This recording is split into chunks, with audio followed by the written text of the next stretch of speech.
आता जे काही डावोसमध्ये करार झाले त्या संदर्भात देखील या ठिकाणी पुष्कळ बोललं जातं. अनेक वेळा तर हे सांगितलं होतं की तिथे जाऊन करार का करता, इथेच का करार करत नाही. आता आदित्यजी तुम्ही गेला होता, एक करार केलाय तुम्ही, आहेत त्याचे फोटोही आहेत, केले आहेत, नाही चूक नाही आहे. अरे बाबा तुम्ही का, why are you defensive, you are absolutely right doing that. हां येस, हां येस,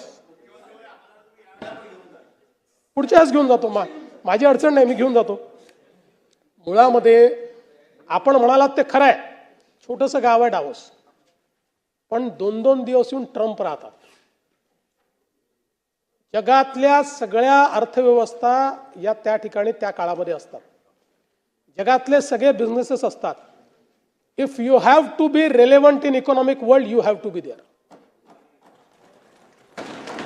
आणि मला सांगताना आनंद वाटतो की आम्ही महाराष्ट्राचा रेलेव्हन्स तिथे इतका वाढवला आहे की डावोसमध्ये ज्या काही वेगवेगळ्या चर्चा असतात त्यात महाराष्ट्राची देखील एक चर्चा असते. इतक्या मोठ्या प्रमाणात या ठिकाणी आपण हे करतो आणि हे खरंच आहे.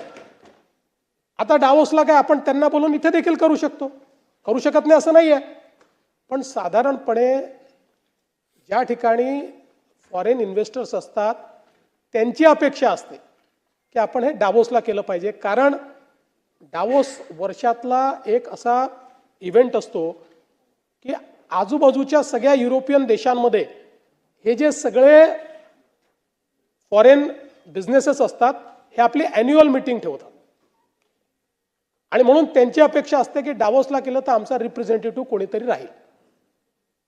दुसरं असं आहे की आपण जर बघितलं तर थेट फॉरेन कंपनीज आपल्याकडे येत नाहीत.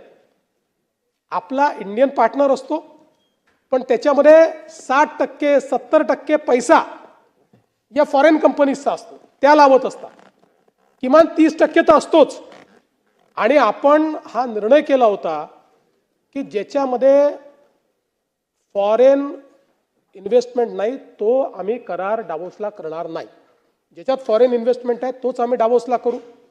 आता मला सांगा, आपण सगळेच राज्य मोठ्या मोठ्या परिषदा घेतो इन्व्हेस्टमेंटच्या. का घेतो? आपापल्या मंत्रालयात बोलवलं पाहिजे आणि तिथे करार केला पाहिजे.